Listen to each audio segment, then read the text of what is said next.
Welcome to Bigfoot and the Bunny.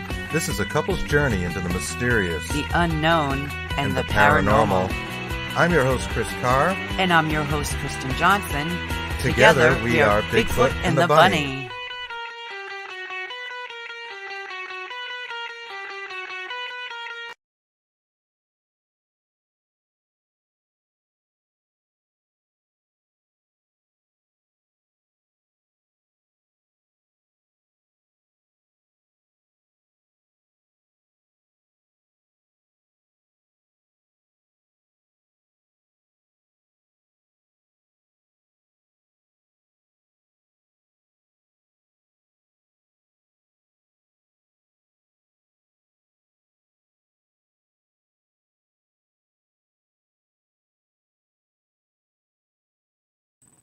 Thank you, Anne. Thank you, Anne. Happy New Year, Anne. Very young. Happy New Year. For some reason, our software is muting us now after the intro. So that's kind of a new development. Yes. You can hear us now, right? Can you hear us? Can you hear us now? Can you hear us now? I'm going to have to go through that intro again. Can you hear me now? Happy New Year's. Oh, that's okay. Nope, don't be sorry. Thank you, Linda Judd. Good evening. Live from Rhode Island, we are Bigfoot and the Bunny. Happy New Year. Happy New Year, everyone. How are you guys? Thank you so much for joining us on this last night of the year. And tomorrow is the new year. Thank new goodness. Beginnings. We can let this go away. Thank goodness. I think I started to say my daughter, Zoe, love you, Zoe, if you're out there, has COVID again. Like, you know, I'm just so done with that and flus and we just went through this right after Christmas, and it's great. We love you guys, and thank you so much for joining us. Anne-Marie Young and Barbara Woodbury Spear, Linda Judd, Joanne Stewart, Bridgewater Triangle Paranormal Investigators. Hey there. That's awesome. Georgia Connolly. From the UK. Mm-hmm. Sten, how you doing? Awesome. Kimberly Horn is back. Thank you. Hi, Kimberly. Horn Paranormal, I believe. Yes, good stuff. Well, Happy New Year, folks. We've got a pretty cool show for you guys lined up. We wanted to start off, and we're going to read some stuff. We may gaff here and there, but we wanted to talk about New England vampires. And I'm sure some of you are familiar with some of these stories, but maybe there'll be something in there you didn't know. There was some recent news to add to the traditional New England vampire panic stories that occurred in the 19th century here, and we're going to tell you about some of those. But hopefully you have something new to add and a cool comparison, because we had some facial reconstruction news come out, and we'll get to it, but it's kind of cool what they came up with in 1991 using clay versus what the AI or digital forensics technology is doing now. 3D scanning. Hey there, Courtney Peterson. Hey, Scott Horn. Hi, Courtney. Hi, Scott. Are you? Thanks. Thank you, Courtney. I know you're not feeling too good. Speaking of being sick, a lot of people sick lately, and it's kind of a bummer. So thank you guys so much for joining us. I hope you all feel better. And we will begin.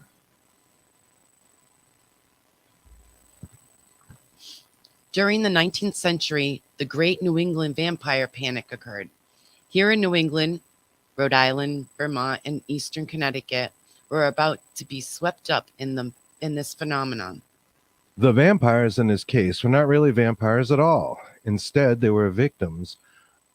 They were victims of the plague-ridden dead, victims themselves of consumption of what is better known today as tuberculosis. Symptoms of consumption included pale grayish skin, their bodies thin and gaunt, with sharp cheekbones and sunken eyes. The sufferers would even cough up their own blood, and it could sometimes be seen trickling out of the corners of their mouths. And when they opened their mouths, you may have noticed their gums had receded, making their teeth look abnormally large.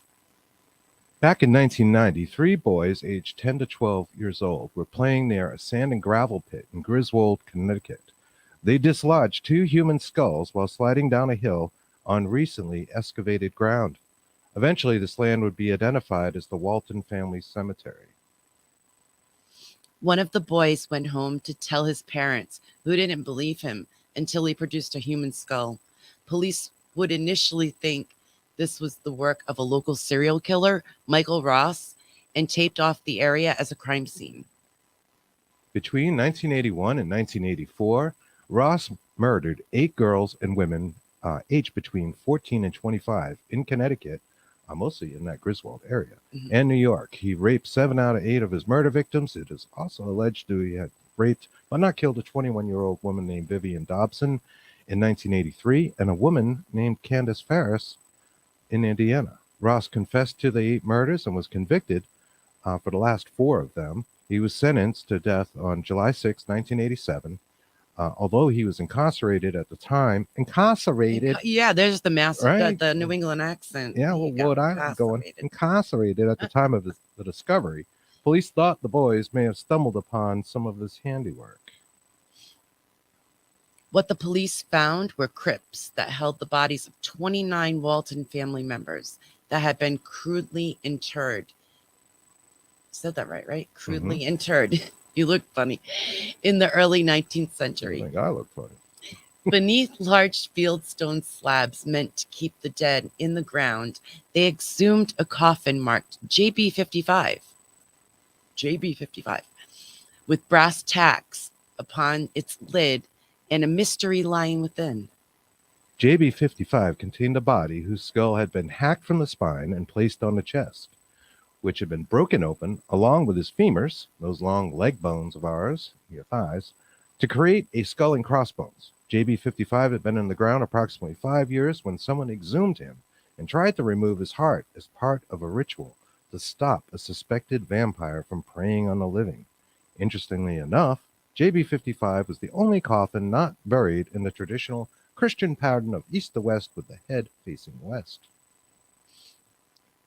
2 nearby bodies, those of IB46 and a woman, IB46 was the woman, and an NB13, a child, were also said to have died from the disease, but only JB was mutilated.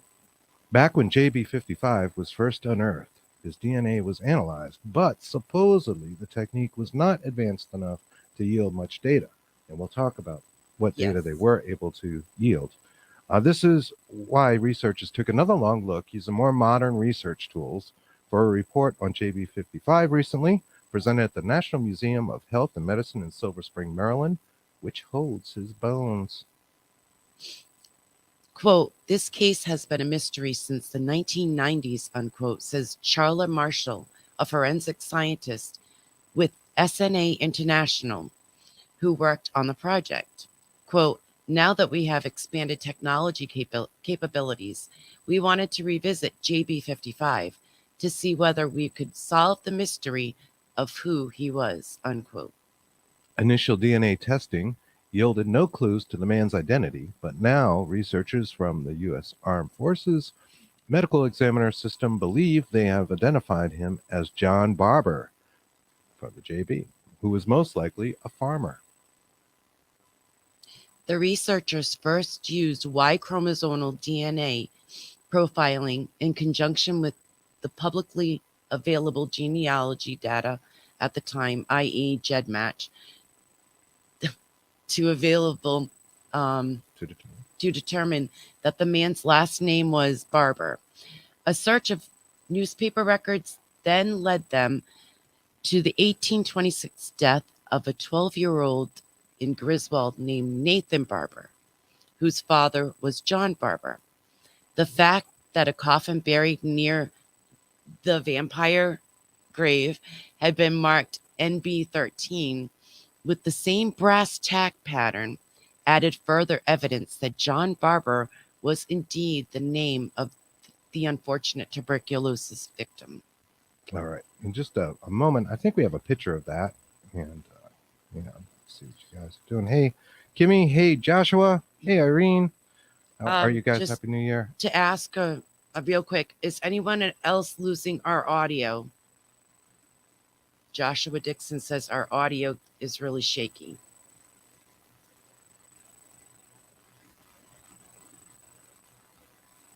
Yeah, bear with me 1 second, guys. Again, thank you and happy Yes. New Year. There's a picture I wanted to bring up here real fast. There is such a thing as real fast. Okay, not unplugged. All right. Cool. This is actually a picture of the lid of that coffin, so you can see what that looks like.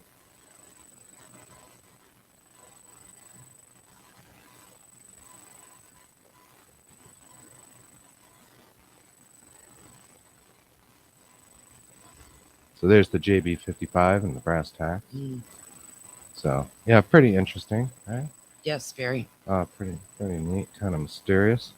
All right, I'm gonna stop sharing. What channel? Yeah, okay.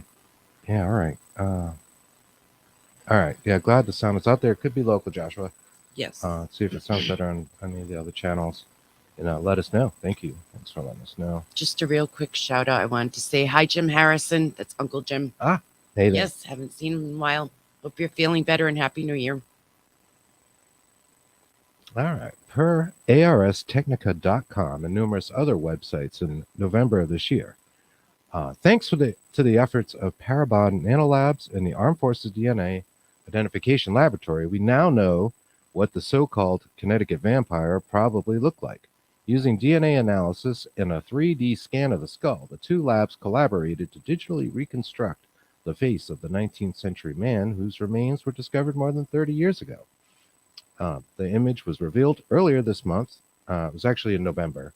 Early November, this news came out at the International Symposium on Human Identification Conference in Washington, D.C.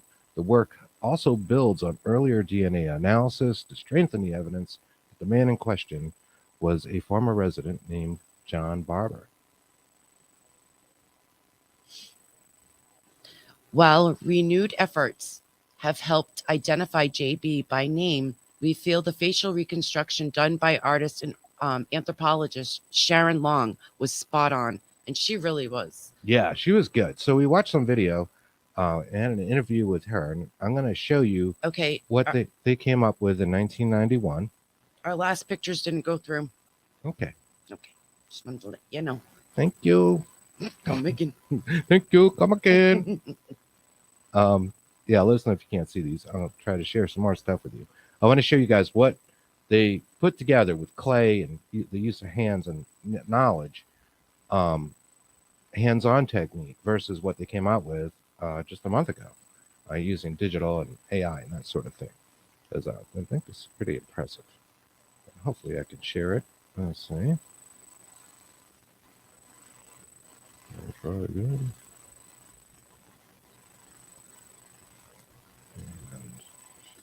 Okay. Are they able to see this? Can you guys see this? This is I'm working on the face, starting with clay.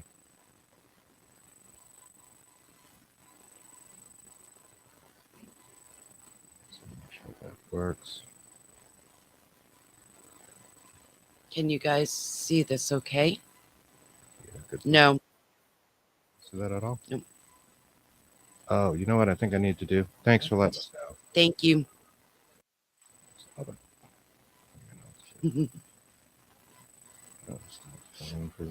Kimberly's laughing at it. Yeah. That's We're okay. starting a new year off with a bang.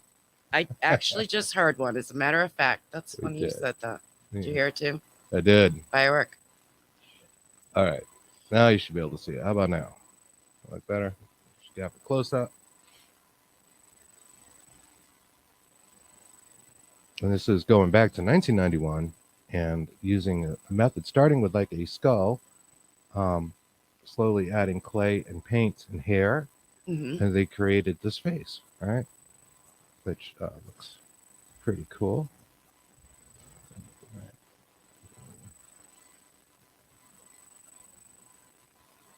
And I'm going to share this tab.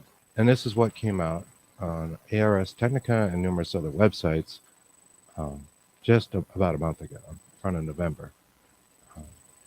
You can see the resemblance is like unbelievable, right? It's as if they had painted the clay construction. We'll go back to that. She did an amazing job back in the 90s for doing that herself. Absolutely amazing. This was so cool. And give credit here. It's Connecticut Public on YouTube, where you can find this. And the name of this video, if you want to learn more about it, is Vampires in New England, JB55. And that's in part 2. She starts it in part 1, and you can see where they start with the skull. Very similar to this picture here on the left. Nothing is coming through. We got 3 nopes. Really? Yep. Well, I don't know what's wrong with it. Perhaps we'll continue our story. I think we'll just continue. Yes, please. Still no. This is embarrassing. Unprofessional. Yeah. Glitches. Wow, that was weird though. Thank you, everyone, for letting us know. How about now? I think I'll let you know. I bet that worked. I'm going to wait a second. I'm stupid. I could have saw that, and I didn't. I'm over here on the chats. No, we are teasing. Okay. Yes, now yes. we can. Oh, okay. Maybe you did see some of it. All right. Well, in case you didn't, I'm going to go back and forth. So this is the picture that came out a month ago. You can see the digital recreation on the right-hand side. And, you know, they used this skull and they used modeling tools, software, to come up with this face. But back in 1991, we didn't have that technology. So, share this. In this video from Connecticut Public, I can find on YouTube. Let's see. All right. It's not actually sharing it. Oh, yeah, it is. You can see the clay model. And I think her name is Sharon, right? Yes. Sharon Long. She did this by hand. And in this video, you'll actually see her, you know, at different points, building it slowly by hand, adding the eyes from a skull that looked just like the other picture. So we thought that was cool as heck. And we're going to move on with the story. Yeah, pretty impressive, right? It was as if she painted, like the digital art painted the clay sculpture. They're so close. We went back and forth and we're like, wow, this is so cool. I definitely wanted to share it. So, all right, let's continue on. Per atlasobscura.com, over the course of a period of time that spanned the late 1840s to early 1950s, or approximately 50 years after the Griswold incident we were just describing, and just 2 miles away, Henry Ray and 2 of his adult sons, Lemuel and Alicia, died of what seemed to be a wasting away disease. Then in 1854, a third son, Henry Nelson Ray, was struck by the same disease, which today, of course, would have been identified as tuberculosis, but then was thought to be the work of a vampire. The remaining family exhumed the bodies of Lemuel and Alicia and burned them right there in the boneyard. The macabre, is that what macabre family reunion made the local newspapers, and due in large part to the media attention, the Ray family is known today as the Jewett City Vampires. A line of headstones, all bearing the 3-letter surname, now mark both the final resting places of most of the family, as well as the site of the bonfire. You can follow the timeline of events by the years incised upon the gravestones. Although Henry Nelson Ray's stone is not in the family plot, there is a gravestone with his name incised on it on the other side of the cemetery with the death date of 1854, which alludes to the possibility that the vampire hunt might have not have worked after all. Excuse me. Per atlasobscura.com and history.com, because we give credit where credit is due. However, this next New England vampire is perhaps the most famous and well documented in books, movies, and around the web. In fact, it was said to be an inspiration for the Bram Stoker's Dracula, published in 1897. This is the case of Mercy Lena Brown, a 19-year-old resident in the town of Exeter, Rhode Island. This is the last known instance in the state of Rhode Island where a large group of otherwise sensible townfolk would exhume, mutilate, immolate, and cannibalize a corpse to kill a vampire. However, the story starts with her little brother Edwin. Edwin Brown was wasting away. For the better part of 2 years, he grew increasingly thin and weak. As tuberculosis, excuse me, ravaged the once strapping young man in March 1892, Edwin struggled to breathe as he continually coughed up blood. He had sought a cure in the rarefied air and mineral waters of Colorado Springs, Colorado. But the 18-month trip offered no healing powers and only left him homesick for a small town in America's tiniest state. One of the strange things about consumption is that a person could have it and seemingly waste away for a month and then go into remission for a month or so before it comes back even hotter. But people at the time just didn't know. So Edwin Brown returned home to Exeter, Rhode Island, where his father tilled the soil as a Yankee farmer. George Brown had watched helplessly as the disease known as consumption took the lives of his wife, Mary Brown, in 1883, followed by his 20-year-old daughter, Mary Olive, 6 months later. While his only son grew weaker and weaker in the winter of 1892, tuberculosis also took his 19-year-old daughter, Mercy Lena Brown, who passed away after a year of sickness on January 19th, 1892. So he was really feeling it. Yeah, This is rough. So sad. It was really hard for him, and this is how it would work. He could take out an entire family. It could go on for months or be really fast. To continue on, the disease that took 3 members of George Brown's family was the top killer in its time in the 18th and 19th centuries, particularly in New England. Tuberculosis passed easily between people in close quarters, which is why it tended to sweep through entire families such as the Browns. I'll keep going. Okay. While the disease was all too common for the townspeople of Exeter, what happened next certainly wasn't. In 1892, tuberculosis being still poorly understood, it wasn't widely known what caused the disease or how it spread. Doctors were unable to explain the waves of sickness washing over George Brown's family, but relatives and friends thought they knew where they could find the cause: 6 feet underground. With the extremely reluctant blessing of George Brown, who at first discounted the vampire theory, it is known that George had a hell of a time deciding to do this, but pressure from the fellow townsfolk and a growing sense of desperation led him to agree to the following horrifying ritual. His relatives and neighbors visited the Brown family plot in the town's Chestnut Hill Cemetery on March 17, 1892. In the small graveyard behind the town's Baptist church, they exhumed the bodies of Mary Brown and Mary Olive Brown. They opened the caskets and, as would be expected, found only the bones inside. What'd you do? The townspeople then turned their attention to the casket of Mercy Brown, who had died 8 weeks earlier. Accounts differ as to whether Mercy's body had already been buried or if it rested in what is known here in New England as a receiving vault, a sort of temporary crypt where bodies could be stored during the frozen winter months until the ground could thaw and the undertakers could dig a grave for them.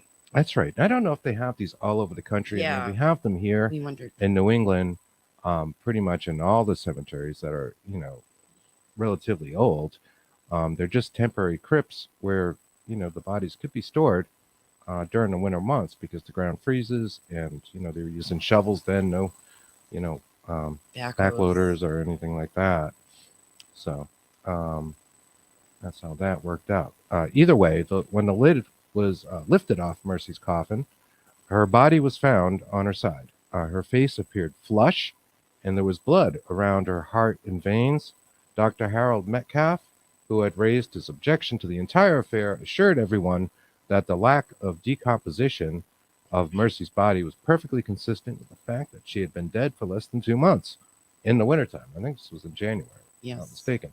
Knowing that the medicine had done nothing to save the Browns, the people of Exeter ignored the doctor's proclamations and took the presence of fresh blood in Mercy's heart as a sign that she was, in fact, undead.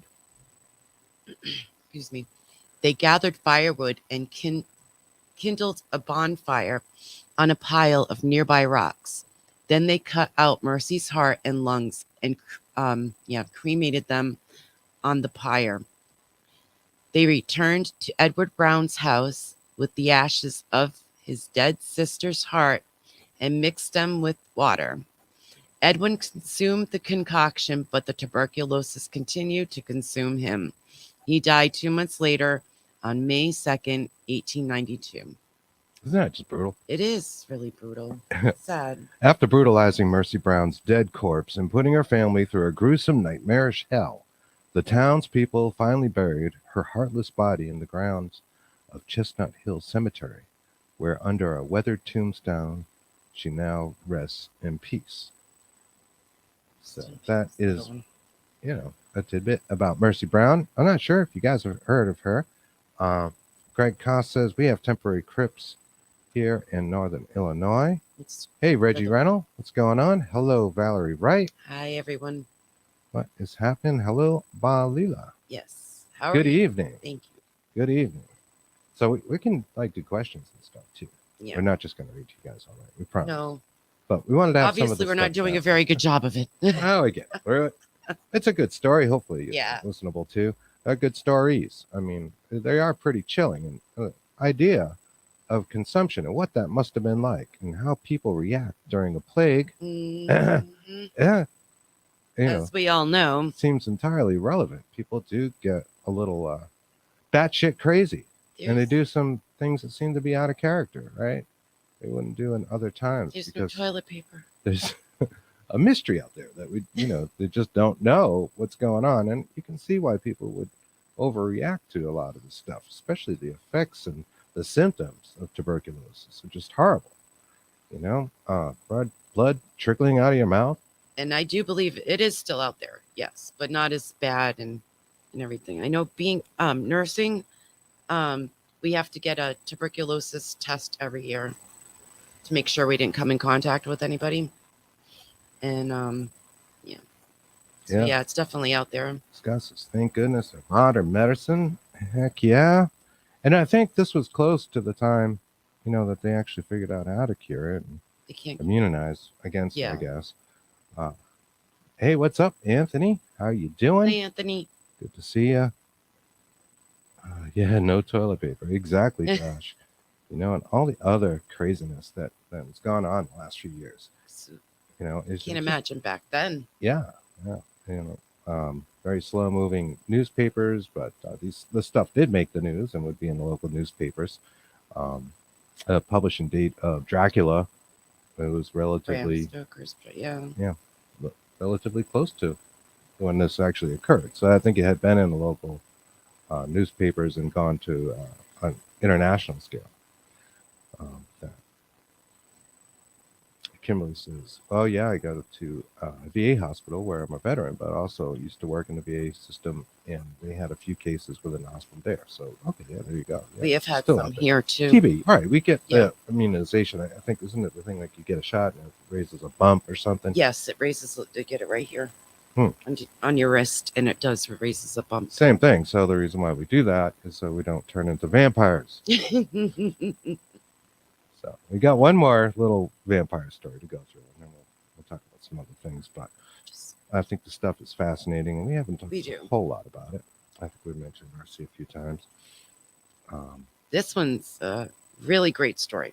Yes, this one has a little bit of a twist to it. Yes, it does. So, per locationsoflore.com, where we drew most of this information from, in a rural cemetery by an old wooden church lies a 19th century grave of a supposed vampire. Various paranormal stories have circulated about this site and has generated some public interest for a number of years. However, any vampire lore surrounding the deceased may simply be a 20th century case of mistaken identity. For a number of decades, there has been a persistent story that Nellie Vaughn, who was buried at Plain Meeting House Cemetery in West Greenwich, Rhode Island, as you said, Rhode was Island. a was a vampire. So they kept thinking that this girl, Nellie Vaughn, was a vampire. People would say that grass and other plants wouldn't grow over her grave, and that the grave itself was sinking into the ground. The epitaph on Nellie's tombstone, which read, quote, I am watching, no, it, quote, I am waiting and watching for you, unquote, which is creepy, was taken to be a sinister indication of vampirism. That is creepy. I am waiting and watching for you. Yes. So, the actual history appears to be this. On March 31st, 1889, Nellie Louise Vaughn passed away from pneumonia at the age of 19. 19, like Mercy. Hmm. At first, her body was buried at her family's farm, which was common then. Um, a lot of cemeteries were on the property, not unlike the Griswold case that we started off with. Wasn't in a public cemetery. By the way, they have moved the remaining members, other than JB, to a family cemetery plot that is close by that they knew, in fact, had married. There was marriages between the two families, so they're all been reburied except for poor JB, the accused vampire in his day. But back to Nellie Vaughn. In October of the same year, her mother was given permission to move Nellie's remains to a plot in a public cemetery. So that was like an upgrade. If you could get the body in a public cemetery, in a church especially, was a big to do. Yes. It was something people, Conse- like to do. Like a consecrated ground. The consecrated ground. Yes. Exactly. There is no evidence to suggest that any of Nellie Vaughn's contemporaries believed her to be a vampire after she died. Her epitaph would have likely been seen as sentimental, given that she had died in her youth. Legend holds that back in the 1960s, a high school teacher in Coventry, Rhode Island, told their students something about the Mercy Brown vampire incident. However, the teacher didn't provide the specific names or places. The students then went out hunting for a grave site that fit the general details that they had heard and ended up finding Nellie Vaughn and her curious epitaph. Sadly, due to the vampire story, the cemetery has endured serious vandalism over the years. To preserve Nellie Vaughn's tombstone has been removed from the site entirely, and it's interesting to note that without visitors walking over the grave, the lack of vegetation and overall sinking are apparently no longer present. I'll keep going. Okay, thank you. Interestingly, the lore surrounding Nellie Vaughn seems to have shifted to more of a ghostly one. People have reported hearing a young woman's voice near the gravesite saying, I am perfectly pleasant. And it has also been said that a woman in Victorian clothing has been seen in the cemetery, but then vanishes. In fact, there's a lot of reports of that. Yes. So it's still an interesting place to visit. Some believe that because of the vampire confusion, the ghost of Nellie Vaughn is trying to clear her name. Now, just to add to this, a number of years ago, and I mean like 10 or 11 years ago, I went down there with a paranormal team, and I didn't know, it was a small team. I don't think we really knew the whole story about Nellie Vaughn. In fact, we thought we were looking for the haunted grave of a witch. Which, wouldn't think it was a big deal, but, Yes. there was supposedly, people So were it's getting a lore. The EVPs and lore. seeing these apparitions, and, just went for those reasons. And then come to find out later, it was a case of mistaken identity entirely, and Yes. was one of many New England vampire legends. We do have more of these legends. There are plenty throughout New England from the 19th century, and it's just interesting and kind of terrifying to think how people reacted. So, with that in mind, we're moving on to a new year, Yes. and I'll leave the old year behind. And I don't know. Do you guys have any plans for the coming year? I know one of our big plans is to start on time. That's something Yes. we're really looking forward to doing. because That's one of our resolutions We have is slacked to in that- start on time. that arena. Yeah, I'm going to try for to get a little bit more Peterson. on top of our game as far as that goes. And yeah, hopefully we'll get that down. We do like the idea of doing topics. Yeah, I know it can be a little tough getting through the reading of these things, but we're going to try to incorporate aspects of that along with our live show. And just wanted to kind of take a test run with it because we haven't done a lot of those. Not lately. We used to do more of them a few years ago. Yeah, a few years ago, that's basically what we did for an entire year. Right. Yeah. Right. And we should be pretty wow excellent by now. Apparently, but I'm not. We haven't done them in a while. Yeah. Oh, neither of us are. And just Yeah, it's dusting fun, off though. the old gears. yeah. it's Yeah, it is doing fun. though. It is fun, and I could see. there are specific things we can cover. It was sometimes forget about and trying to do it off the cuff. Yeah. So we like that. I got here some more comments. Do you have a lot Reggie. of comments? Reggie says, growing up, I always felt like I was a werewolf with many vampire friends. Yeah.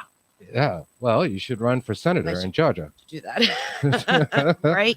You got a real good shot at it, apparently. Oh my God, don't. Please. But yeah, I like the werewolf lore too. I mean, I love a good werewolf story. We Yeah, do. We love both. We love any kind of story like that. Absolutely. Absolutely. I think all of you probably do as well. And Irene says, at least my house isn't haunted. Oh, well, Well, have us Great. over for dinner. Yeah. I saw you posted some pictures of sushi. I think it was sushi recently. I like that. We love sushi. Well, I love sushi. No. But you do like it. Once I in a like while. one, and it's called Sexy Sashimi, and I have to have a scorpion bowl for 2 before I even touch that or look at it. two scorpion bowls for one. Whatever. Just need to drink before I get really buzzed or something. Oh, before I you do liked that. it.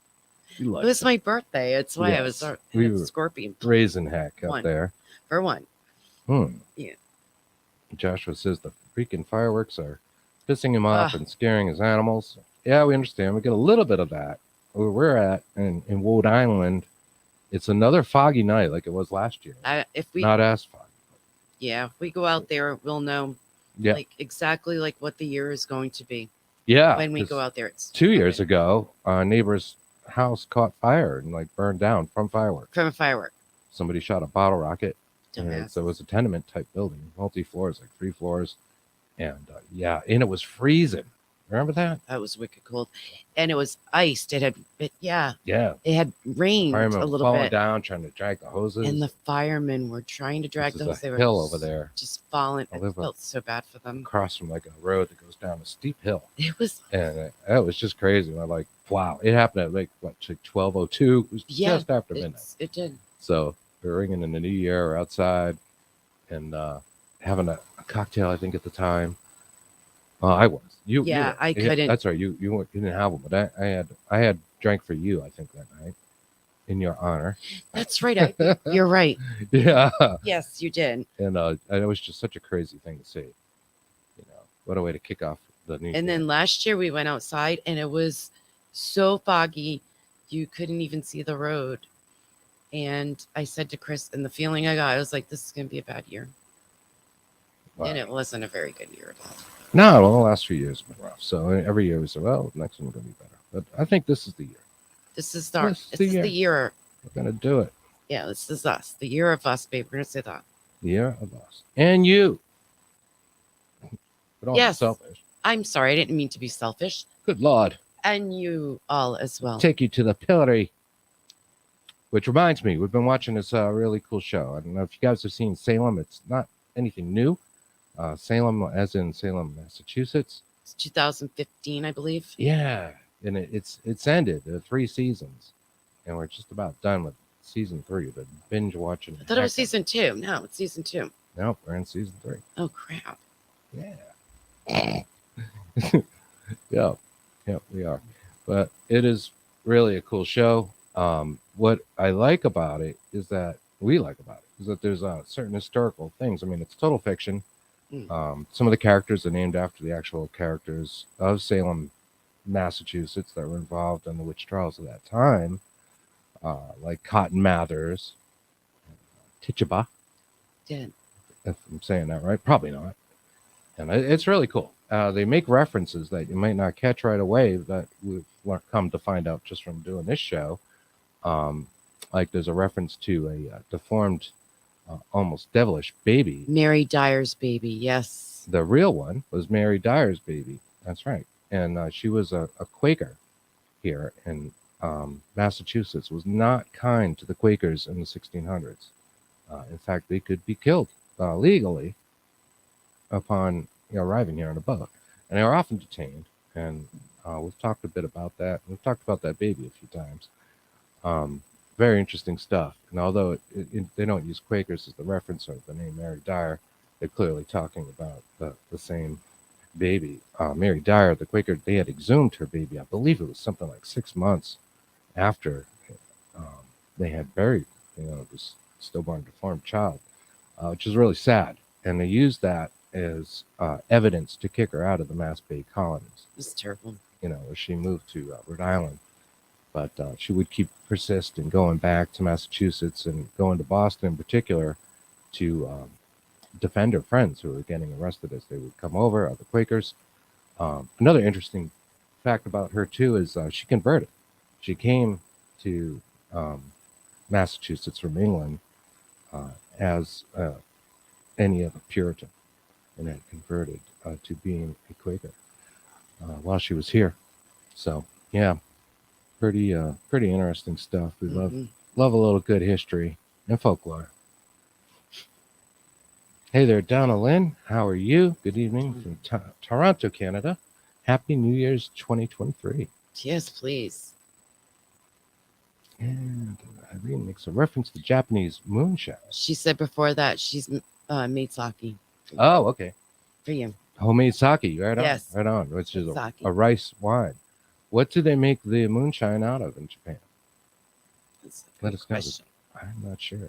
Kind of depends where you are here as to what you would make it out of, I believe. Anne says she drank and has a headache. That's probably because you stopped, right? Exactly. that's The how- hangover starts now. This is how it works. It's the real trick. You just got to keep drinking. Like forever. You'll never have a headache. Gosh. Poor girl had 2 sips. Good Lord. Good Good Lord. Lord. I know. And I think the other thing is sleeping. I've been sleeping real good lately. I've been remembering a lot of my dreams, which I don't usually do. It kind of takes us on another topic we're going to cover. Because I noticed like none of these dreams are very good.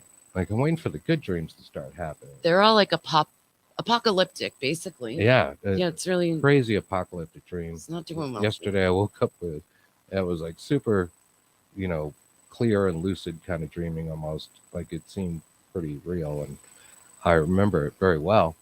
And I was in an airport during a nuclear apocalypse. And it was just some crazy things going on. Planes spinning in the air and crashing and satellites crashing into the earth, as well as at one point an ICBM, this enormous ICBM. And it was standing outside, like out in the tarmac, just looking at this thing come down, and it lands and goes into the ground. And I don't know. In this dream, it must have been like, 30 or 40 feet long, I would say. And half of it's under the ground. And I remember thinking, oh, here goes. It's all over. It's all done. And then it doesn't go off. And the dream continues. Yeah, it was kind of messed up. And it was mixed up with like crazy like news stories. And Kristen was up before me. She was watching the news. So my brain was translating some of these news stories to things and events going on in the dream. It was just crazy. But we want to talk a little bit about shadow people. And Yeah, maybe some of the different kinds of shadow people that are out there. we're gonna go there. And some of the experiences you might have had. If you followed our show, you probably know that Kristen had a very haunted childhood that had these shadow people in them. And it was the thing that kind of kept her out of doing anything paranormal as an adult. And it took a long time to get over that hump. And I know it still freaks you out. So It does. I had a really hard time researching we'll this. go slow. We'll take Take our time. little at a time. Just that. And see if we can get through some of that subject matter. Greg says, fasten your seatbelts. Oh boy. Yes. Kimberly says, lucid dreams are wild. So, Chris, do you believe in Carl Jung's theories, working out issues in your dreams? Good question. Yeah, I believe in premonitory dreams, which can be a little spooky. If you have a dream like the one I had, I've certainly had dreams that symbolically the things that happened in the dream would happen the next day. But just in general, I don't remember them well unless I'm going through keeping a dream journal, which I think we were talking about, Greg, right, on our show. When you're on Thursday, I think we mentioned the dream journal. I believe you keep one as well, and periodically we do as well. Being disciplined with it is the tough part. Committed and Yeah. disciplined. I like that word. Do it for a week or so, and then you forget it one night. And it sits there for a month, gathering dust. But those definitely do help, which is just as simple as keeping a notebook, like a nightstand, or somewhere where you can get at it. And as soon as you wake up, just jot down real fast, half asleep, what you were dreaming about. If you do this with any kind of consistency, what happens is you're able to recall the dreams better. So if you do it for a few days in a row, you start to get in the habit where it gets easier to do, and you do definitely recollect your dreams better than not using a journal at all. Greg says, yes, we did. Mm-hmm. Jeff Taplin, the GOAT. Hi, we haven't seen you in a while, Jeff. How you doing, Jeff? Happy New Year. Happy New Year. Ethel says, I've started dream journaling this year. Wild results. Nice. Right. Would you agree? I feel like it does help you recall them. That's what we have found. So Irene's got to catch a bus. Thank you for joining us, Irene. Thank you so much, Irene. Happy New Year. Happy New Year. I'm going to guess that you're already in the new year. Yes. There, right? I'm sure. Happy New Year, and enjoy your first day of 2023. Yes.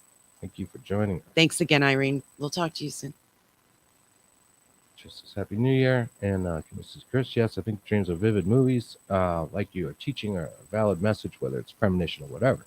Yeah, it can be. And I guess another part of the dream I had yesterday, and this is kind of fascinating. So I'm sure you guys know about those murders of the college girls in Ohio. From nope, it's Idaho, and it's Moscow murders. Oh, I thought it was and they it was 3 girls. Excuse me, 3 girls and 1 boy. Yeah, right. There was 1 boy. Apologies. You're welcome. But you had it on the TV, and in the dream, the point I was trying to make was, in the dream there was a group of girls in that same age bracket, and they were getting the radioactive poisoning.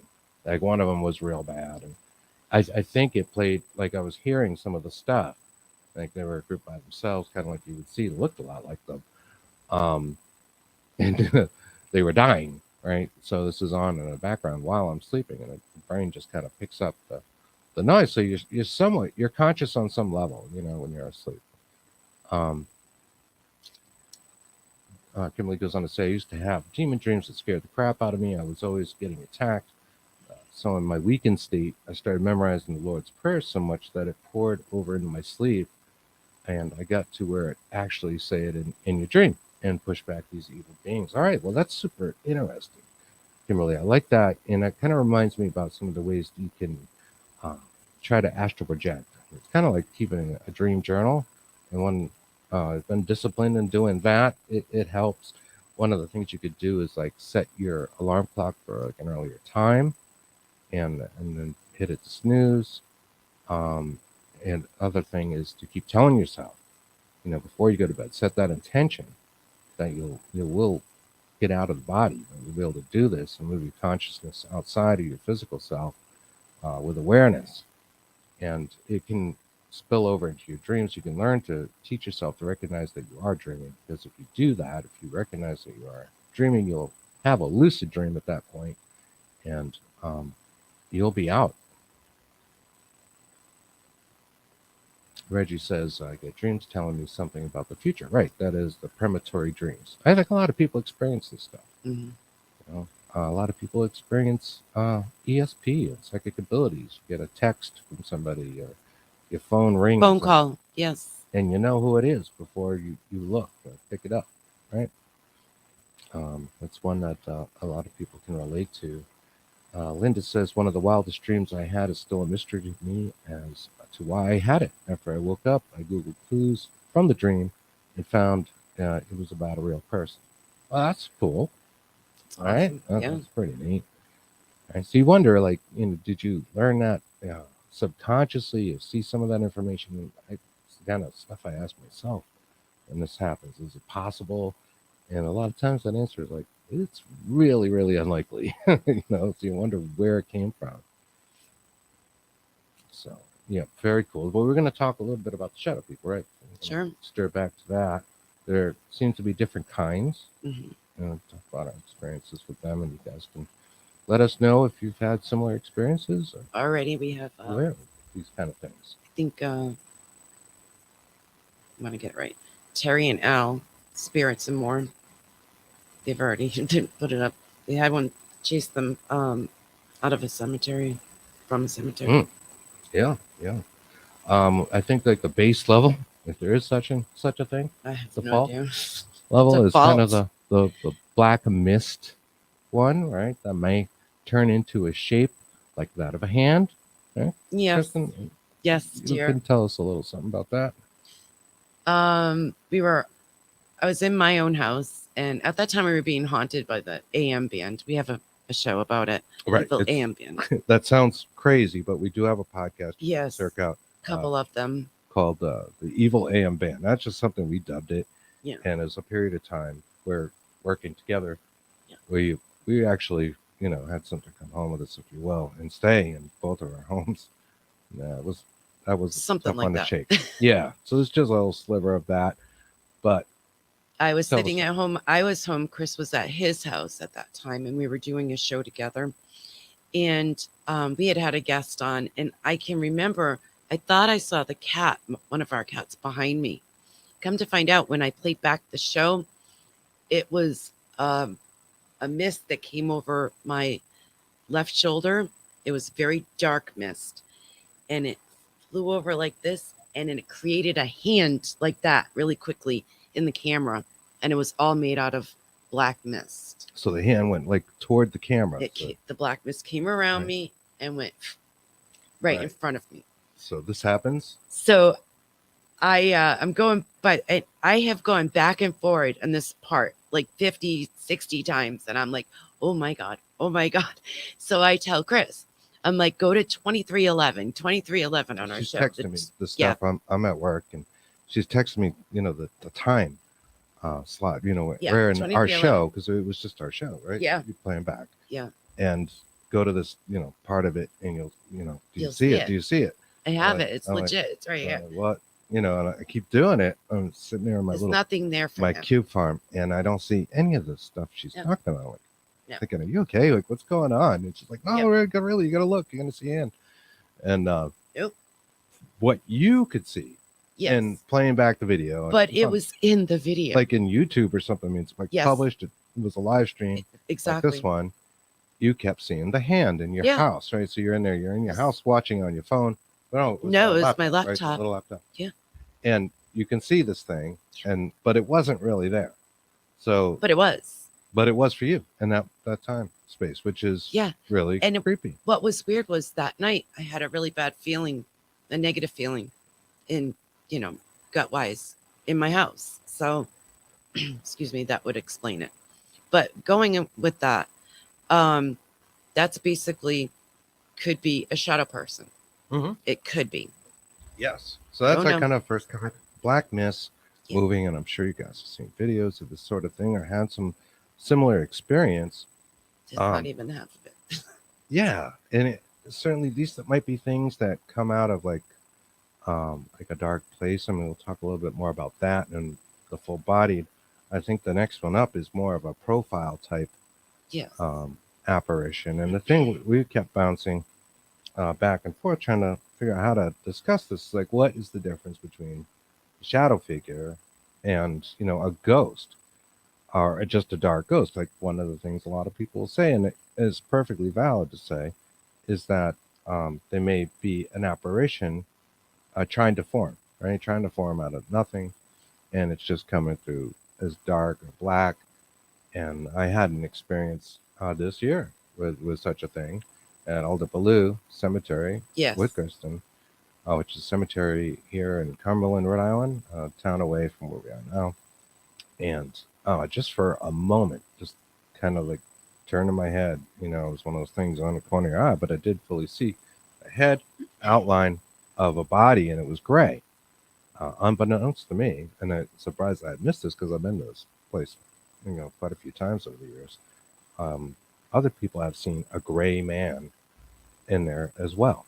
But what was really cool was I saw it, and it was clear enough that I wanted to say something to her about it, And you instead did. of just going, and we got the recorder gone, and I'm like, I just saw like this gray man. I think I don't Yeah. forget what I call it exactly. Who's got the I believe recording. that's exactly what you said. I just Yeah, just saw the a corner of great my man. eye. I said, And what? to give you some context, we're on the outer wall of the cemetery, and there's all woods behind it, and a shrubbery, and a branch snaps out at us like just all this all right happens in within front of me. He's like standing 3 seconds. yeah, Right? I'm on the like, side of hey, me. Chris, I'm like, I just saw this like weird thing, and then we're looking, and right in front of us, the branch. It was as if it had been pulled back, and it was just waiting for us to walk up to it. We didn't touch it or anything, just standing there, and it goes, and we both kind of jumped like a little alarmed, like, whoa, that was weird. no wind, no nothing.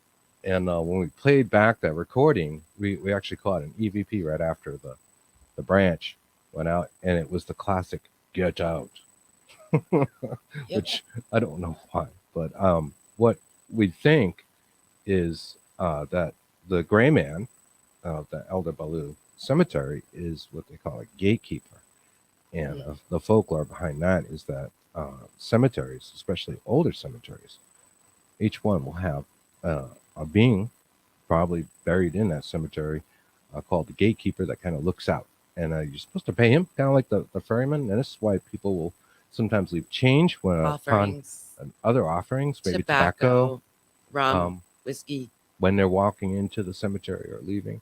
This sort of thing is to go to the gatekeeper. And so we think he is the gatekeeper of that. We had an experience with another gatekeeper at a Quaker cemetery in Massachusetts. We've talked extensively about, but we're not really supposed to talk about it. But you guys may know it as Spider Gates. Undisclosed location for like a year. Yeah, we wouldn't even mention. We wouldn't mention the name.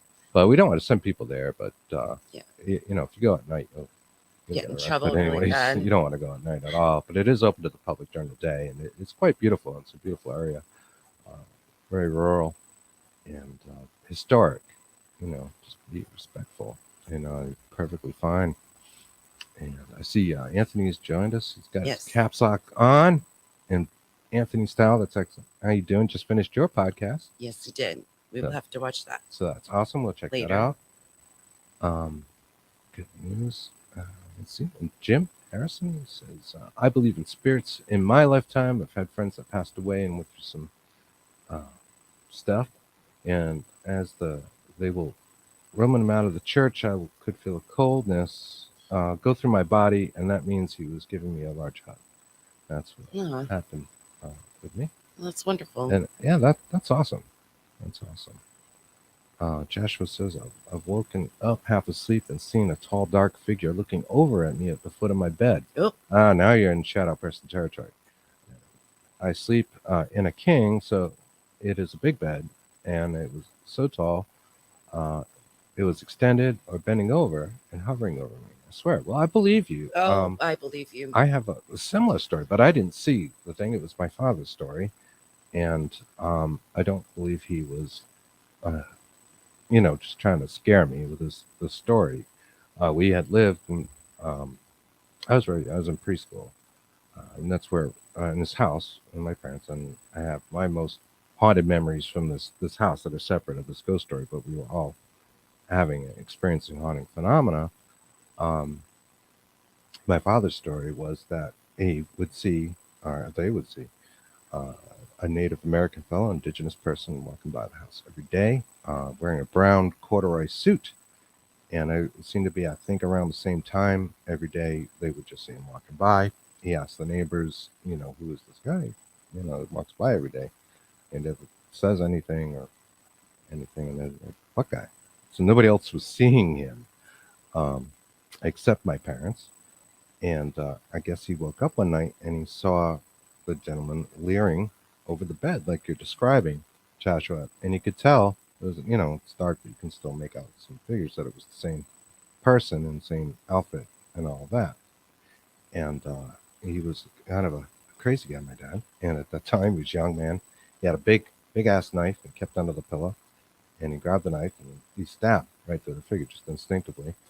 And the knife in his hand went right through the figure and it vanished. And he said the only thing he could feel was the corduroy.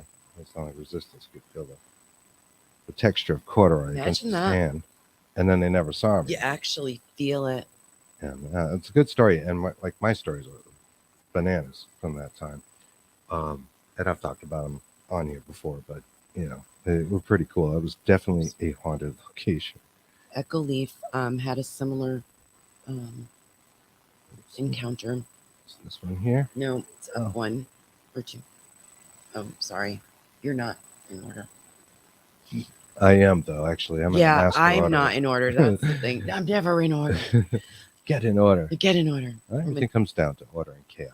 It's it's a lot of native spirits wandering, waiting for the next ghost dance. It's up one. It's I've had the encounter. I'm sorry. Yeah. Oh no, that's all right. So just keep going. Echo Leaf had a read it from yours. Yeah, man in black come and sit on his chest and try to smother him when sleeping. It was stealing my breath, reoccurring throughout life, scary and horrifying. Yeah, you're right. I am out of order. It's not capturing all those. See, I told you. You're right. You're always right. I am woman, hear me roar. Exactly. And I am right. And no matter if I'm not, I'm still right. Mm-hmm. I think we all feel like that. Yes, lady. Yes, dear. But yes, Chris has had the same experience. And yeah, Chris was more of an old hag syndrome. I had an old hag experience, yeah. And that's what a basic some people. Now, let's give some credit. We started looking at Shadow People again because one of our favorite YouTube channels, I'll give a plug here, is called The Y Files. The Y Files on WHY. Lizzie People. And creator's name is AJ, and he's great. And if you haven't seen that show, do check them out. The Y Files. I did one on Shadow People recently, and it just got our brains thinking between that and lack of sleep about some of these sort of beings, and kind of opened some other doors and questions for us. On his scale, on that particular show, they talked about them going through, the mist, and then like a profile, and then the profile with like glowing eyes is like almost the next level, and then you end up with one with a hat. That our friend Heidi Hollis would call Heidi Hollis, and she that term. She trademarked the term, and I put a little TM in my notes. Yeah. She did. She was talking about that a long time ago. So, nod to Heidi. Yes. And we have an interview somewhere in our archives with her talking about just these things, which was pretty awesome. But anyways, going back to AJ's show, it was really cool. But that was kind of like the pinnacle, right? You get to the hat, and you've got like some different styles of hats, and it just seems to get more nefarious as you go through it, from the mist to the actual hat wearing man. I don't know if there's any of you guys have had experience with lots of hats, but you've certainly had your share, Chris. I did. Experiences as a child with that, and if you'd like to talk about it, we can.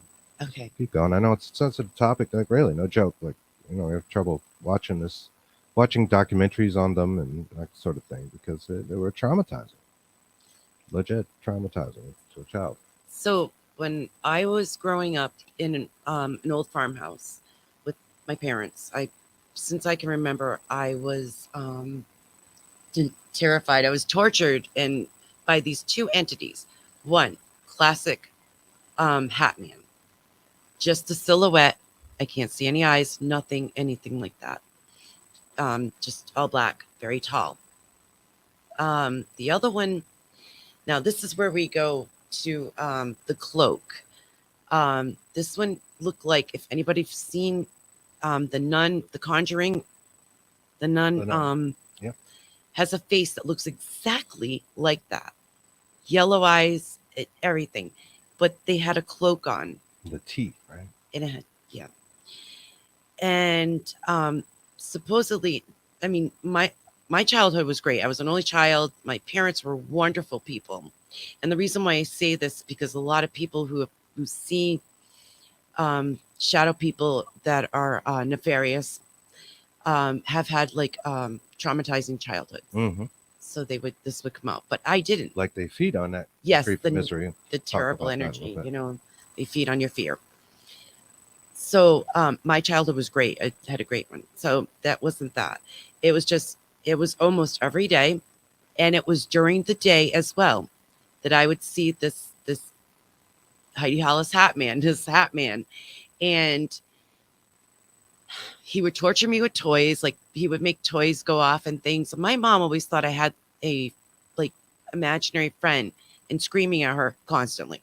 And it wasn't. I kept trying to tell my mom and my dad. They didn't believe me.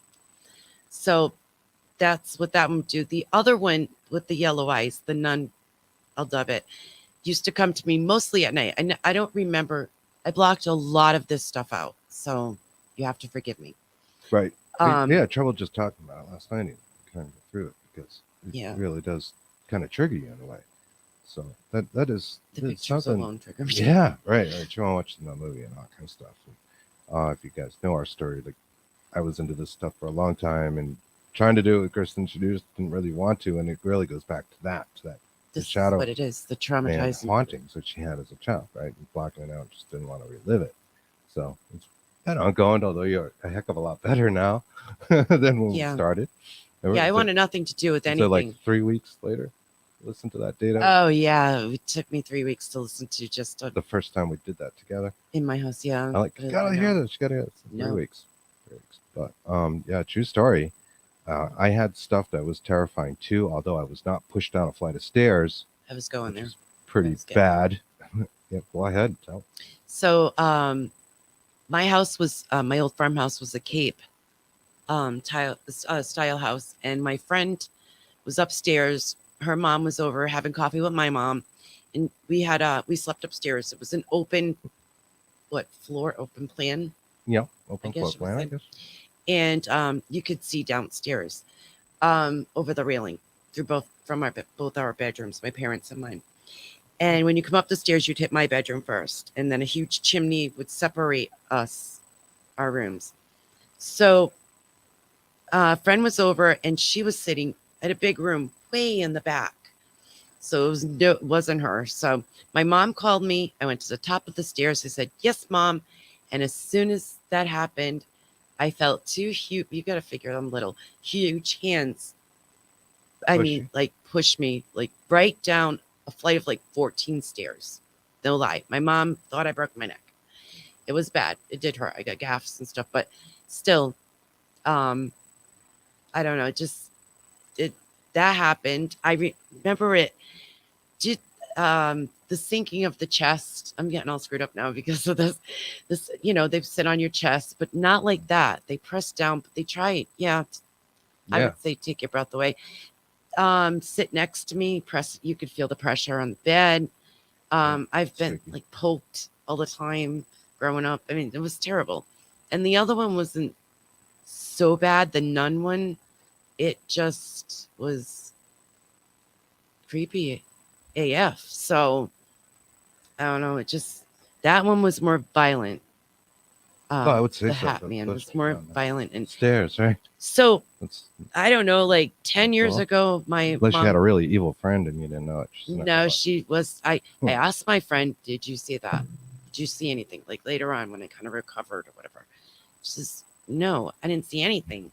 So I was sitting there playing. So, oh my God, it was horrifying. Oh my God. Oh my God. But you gotta try to laugh at it now. I know. It's tough. It's tough. I have anxiety talking about this. I'm very uncomfortable. Yeah. But I'm gonna get through it. So I asked my mom, I don't know, about 8 or 10 years ago. She told me that there was they bought the house from she said a witch and his son. A fortune teller. That's what it was. A fortune teller and his son. And dubbed a witch, obviously, and I don't know, it's just Obviously, we she don't have anything against witches. yeah, We are answer that, but we are witches. So yeah. Oh no, we are witches, so we don't care no about one that. come It's across just that way. I sat there and I thought about that. I'm like, for God's sake, why didn't you tell me this like earlier in my life, Mom? But yeah, and I remember her going outside. She would plant a lot of flowers and things and bushes and trees and nature and shit. And she would dig stuff up from out of the yard, he had buried, like spells and stuff. Like I remember a train. I remember all kinds of bottles with liquids in them, like little things here and there. Yeah. To Yeah. this day. And I said, why didn't you tell me that like years ago?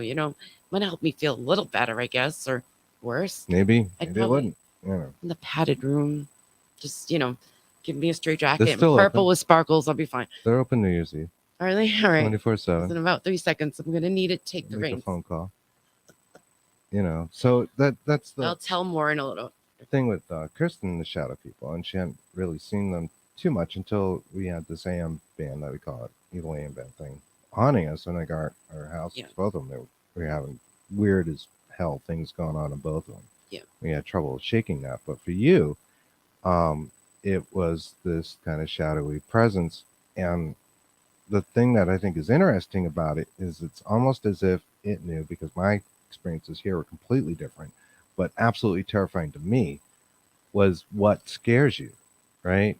And we've Fear. seen this in alien abduction phenomena as well. It's well documented that people will say the aliens have even told them that I'm presenting myself as this because I got it from your memories, your head, like your brain. So like they're like reading your brain. They have the ability to read your memories and do things accordingly, which is just I don't know. It's hard to wrap your head around that. I think that's very interesting and totally applies to that situation.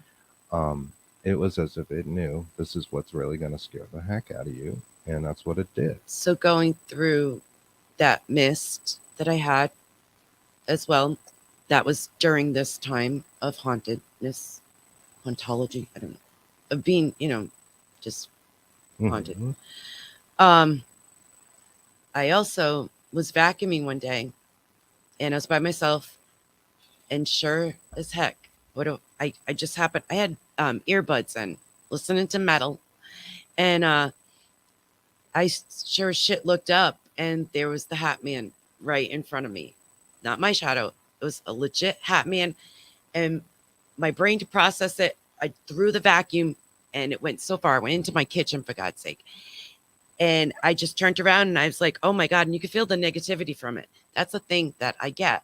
I can feel you can feel energy. We were saying that's one of the things that might distinguish. Yes. Go back to topic, right? Was how do you know it's one of these evil, nefarious type shadow people versus an apparition that just is dark or whatever.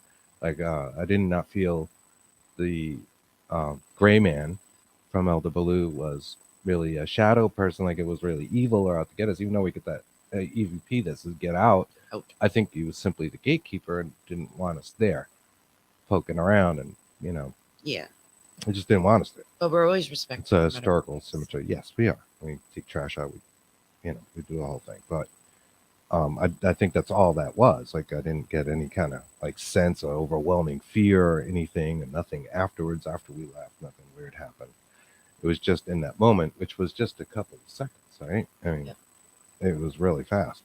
And that happens sometimes, we noticed in investigation, different locations. Like when something happens, it seems like there's a series of seconds there, just a few, where you get the EVP, the thing goes off, and all that stuff seems to happen like real fast, and then it's done, but it's very weird.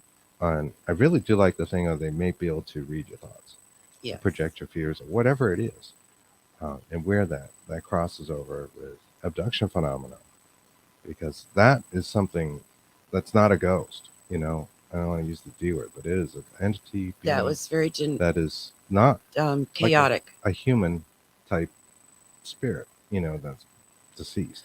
They don't get that feeling at all. And like Kristen mentioned, in fact, you get a feeling of fear. Yes. You know, actually, I get a feeling of negativity. Then the fear comes. That's me Yeah.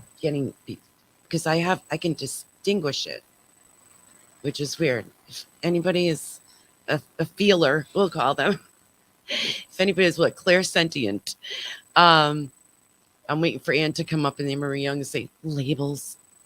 But yeah, you can distinguish the different feelings and where actually the feelings are coming from your own.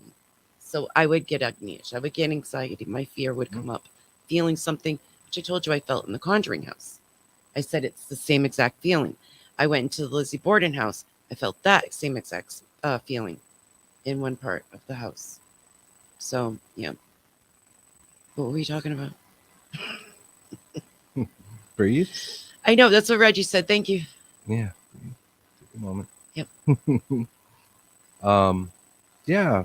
So your feelings about it definitely Yeah. play a role in the distinguishing between the two, Yes. right? Yes. Speaking of Conjuring House, I remember Andrea Perrin. I think when she was on her show, she was talking about as a child seeing an apparition of herself by the fireplace, but in a different time, wearing like a different like Victorian age clothes, for example. But it was not. It was a good feeling. It wasn't a bad feeling at all. So totally different. And you get in details like when you're talking about the teeth, and the Yes. similarity to the nun I figure can't believe and that sort of thing. And yeah, that they made that. I still can't believe it to this day. they did. It's like perfect. It's so bizarre, but yeah. Okay, where do you want to go? We have comments. Lots of comments. Okay. This one. No. Yes, please. We're good. All right. Anne Marie says I get hot and cold when it's bad, cold when a ghost. All right, that's interesting. You get a definite difference. Are you able to distinguish those things? Linda says, yes, negative feeling, very distinctive. Raising my hand to empathy, clairsentience. Yes. Echo says squirrels. Thank You've you. been watching our show for a while. Yeah. Thank you. Haunted bag of squirrels. I am, but when it comes to a topic like that, I can't stay on topic. Kimberly says, I was privileged enough to be on an investigation with Chris Fleming, and that's when I noticed what he did. He had some imps come in messing with us. Okay, imps come in messing with us. And Elementals. telling corny jokes to change the atmosphere because a few of us got scratched before that. Oh, come on. There you go. So, yeah, doesn't sound like a ghost when you're talking about things that are presenting themselves. And I think they're presenting themselves as, like an intention. An imp, that's not, someone's great aunt. Be sure it's seriously. Yeah, no, we believe you. Yo, we definitely believe you. We believe you. We keep an open mind. I think we used to be a lot more skeptical in a way to some of these stories, because they really don't. They sound kind of bananas, right? Until you've experienced something similar. It doesn't have to be exactly the same thing, but just something that defies the laws of physics or whatever it is, can really put your mind on a bender. Right, but you have to think about it too. Not everybody is the same exact way either. People have different gifts. We discuss this in a group chat of ours a lot. We all have different gifts that makes us all almost whole. Superpowers. Yes. So, like Chris, we're all different. Everything else is different as well. That's why we're here. Reggie says, know why they call them a nun. None in the morning, none at night. Well, there's your corny joke. Thanks, Reggie. Thank you, Reggie. Jim says, wish I knew that about you. Thank you for sharing. I know. I never told anybody. So I'm sorry. Yeah, it's even in our day, which isn't that long ago, people would still look at you pretty cross-eyed trying to explain these things. But, obviously I can't explain them all because I got agnias. It's as parents, you learn to recognize these things. So maybe take that story about the monster under the bed just a little bit more seriously, right? You might want to at least consider it and that sort of thing.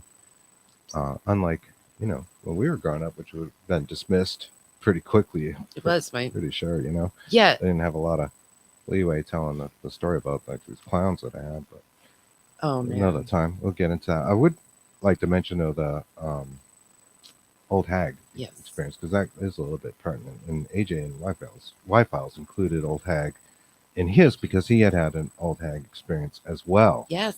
and which we didn't know, and that was pretty cool. When I had mine, I was an adult. I wasn't as a child, and I wasn't aware of an old hag, quote unquote, syndrome. And thousands of people have reported these cases, for hundreds of years or whatever, about seeing this old archetypical crone figure. And it's exactly what I saw. A lot of times she's sitting on your chest. Hmm. You mentioned that, the chest pressure and you're feeling a suffocation. I didn't have her sitting on the chest. I had her in like a swamp kind of thing, and I could see her, but I felt like I was drowning, even though I wasn't under the water of the swamp. And I was lucid dreaming. I was aware that I was dreaming. I was trying to get back into my body. And as I had these astral type experiences before, in fact, growing up, and we've talked about that on the show before, quite a few. So I knew what that feeling is like, and I recognized it right away. But I had such a hard time getting back and waking up, and I felt like I was just drowning in something. It was bizarre, and it's super clear. And even though this was years ago, it's like 12 years ago or something, or 10 years ago, I remember like I had it yesterday. Right? And then come to find out sometime later that this was a real phenomena that other people experienced. Was pretty mind blowing, and there are a lot when you look into this. They even made a kind of shitty movie about it. Do you remember the name of that movie? The Entity. I think No, it is. No. it wasn't The Entity. Entity's pretty good. Tooth Fairy. Oh, It was about the old hag. It's okay. yeah, it's a Tooth Fairy or something like that. It's not the two. No. It's all right. It's okay. We don't have to know the name, but it was. Some of you guys may have seen it. It's a real thing. Look into, and if you've had that experience, like the details are incredible. Let's see. Writing stuff down can help release traumas. This is, I agree. I think talking about it, like what we're doing here, in a way, even though it's it affects you, it's still good to kind of confront it a little bit instead of block it all the time, because you'll really never get over it. You certainly are better now than you were Yes. for the paranormal stuff. I mean, With the paranormal stuff. once to listen to the data now, that kind of stuff. And you got over it really quickly. It was just like that kind of like virginity thing of going through and listening back, and like the first time was a rough road. Yeah. Rough rider. Sorry. That's all right. Linda says you're being polite to your audience. It doesn't pay to lose them, but they do need to be educated slowly. Yes. We agree. Yeah. I don't know if we're going too fast on something. Please let us know if you have questions about any of our experiences or things we can tell you. There's so much stuff. It's so weird now because with the internet and the ability to create shadow figures on your, meaning not real, fake, these sort of things. Same thing with UFO and UAP sightings. With your computer, although some of them are standout, obviously faked, you have to question. It's kind of flipped the other way. It's like, do you take that seriously? The stuff you come across the internet, because there's so much information, but I guarantee there's a percentage of them that are very real. I have no doubt. And people do experience the stuff. Let's see. I'm sorry, I skipped over. Yeah. I always talk about all of it, but then I show it to who I am talking about. It makes it impossible to call me crazy. Yeah, well, you do gather a ton of data. So, we're looking forward to the show next week. Yes, absolutely. New show. Thursday nights. Scott says, I'm still such a skeptic unless I experience it for myself. Right. I know. Yes. I know what you're feeling. We do that as well. I think we are a little bit more open to it than we would have been in the past. Just in the last couple of years, especially. We've had a lot of experiences, which is weird. And some of them were really, truly hard to debunk or explain. And we hit things that we're hesitant to even discuss because they're not going to believe us. Like, no, that's not going to work. They just think we're crazy. You probably do, but thanks for sticking around anyway. We love you. Freaking awesome. Happy New Year. Josh New was Year from New goofing on England. our accent. I'm getting there, he says. Yeah, and it'll happen. Like the more stuff that Yeah. happens to you, or to people closely, um, you'll get it, and then just be a little bit more. But we still question stuff. So tell I some was gonna banana say, story. I mean, Kind of, yeah, almost hurts. Like, no, don't tell me. there's a channel that we watch called Mr. MBB 333, Who we did judge? Weather Watcher. Yeah, we like his channel. and a lot of the times, I'm really skeptical, about the stuff that people send in. Viewer submission. Yes, excellent. You're running a game. And but we see a lot of that stuff. We're like, oh, drone. Oh, something else. Balloons. SpaceX. A lot of balloons. Yeah. Oh, yes. But So right like that, well, they had pictures of balloons in Congress Yes. talking about this stuff. So, where do you draw the line, right? Thank you, Joshua. Looking forward to 2023 too. I'm going to start on time. And So be more organized as well. We actually do have a few things we want to try, some new things this coming year, and a variety of shows coming out sort of with us, include Reggie and Josh. And boy, I'll tell you, Reggie, I'm so sorry, but I every time I go to say the name, I don't want to gab it. Can you put it in the chat, please? It's paranormal. Did you got it? I had it. I apologize. Sorry, brother. Perfectly It's perfectly That's the one. normal paranormal communication. Plural. Perfectly. I'm gonna get the perfectly down. But you guys are starting out next Thursday night, and what we posted about that. Yes. Kimberly says, exactly. Even though I'm a psychic and believer, it's hard to believe what you see on TV because of manipulation. Exactly, because a lot of things I've been about. It's like each person has to see it for themselves no matter what, and try to convince others if they're not there to see it for themselves, just like we do. Not begrudge them for it, right? And it's like, I'm telling you the truth. I really just saw the thing. And, I don't know how to explain. I know it sounds bananas. Like that stuff happens. It doesn't happen every day. That's how, yeah. That's how we got our name. Stuff. I looked at Chris. Chris looked at me. We were outside and looking up at the stars, and we saw something that was, for people who don't know us and heard the story 30,000 times. It's the Bigfoot and the bunny. Yeah. And the bunny. Bigfoot and the bunny, not in the bunny. And we were out looking up at the sky, and we saw this like reddish orange light that just traveled across the horizon really fast. Faster than a jet, slower than a shooting star. Yeah, very slower than a shooting star. That's how I decided we'd describe it, because it was screwing, but it wasn't a shooting star. And I said to Chris, this is what I say, or he says to me, did you see that? That's our normal thing. And then we'll be like, yep. And that's what he said. Did you see? I said that to him. Did you see that? He said, yep. All I could do was point. And he said, the next thing you'll see is Bigfoot playing with the bunnies in our yard. Bunny. Yeah, chasing they had bunnies. Yeah. I think we left that part out. So we had a family of bunnies living in the hedge, dividing the yards. I used to give them fruit from your sangria. Shh. The drunk bunnies.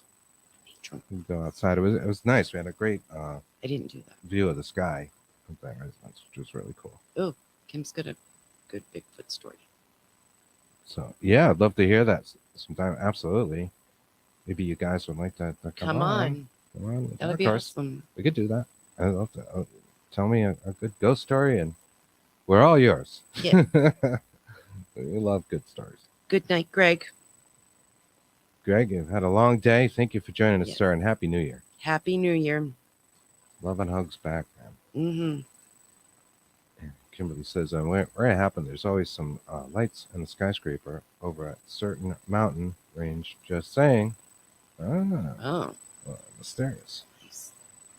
Sounds good. Jim says, I have seen UFOs at South Park, South Mountain Wiring in Arizona. Oh, we believe that. Most definitely. Very cool. I was watching some documentary after you fell asleep last night.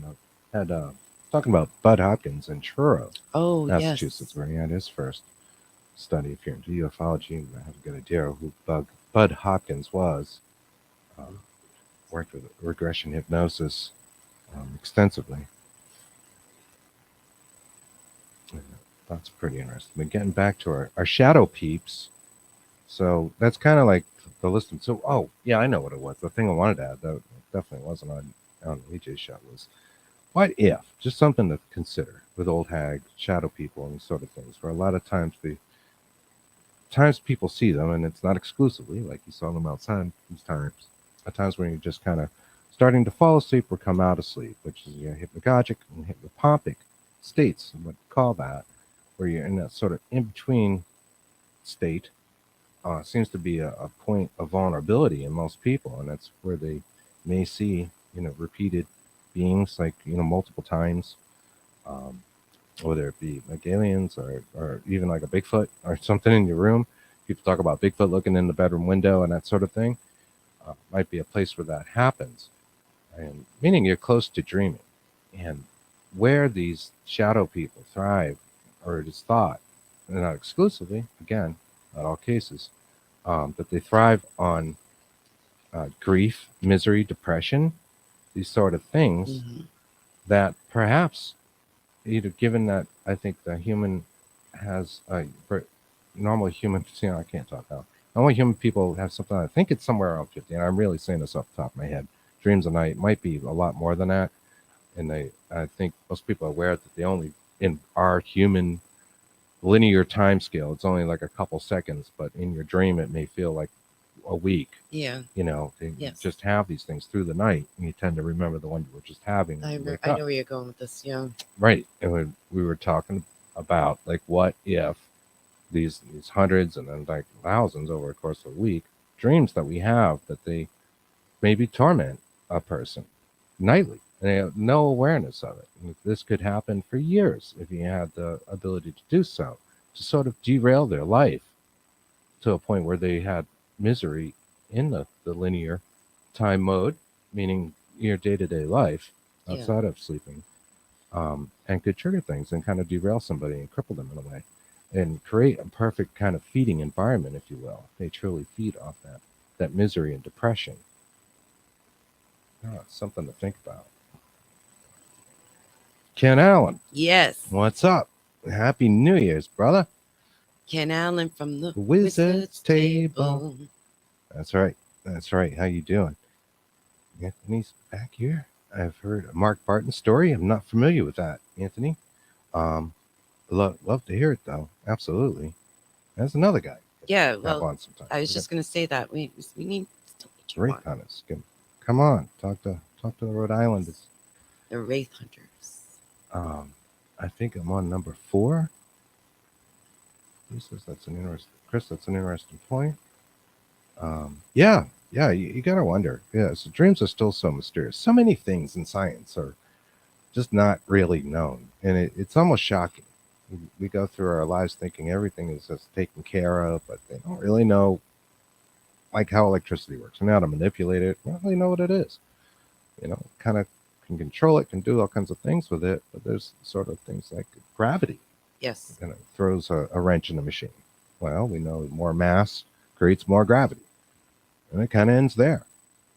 It's just shocking. Our history keeps changing. It's like what is next? If you look at any kind of science behind dreaming, it seems like there's very little.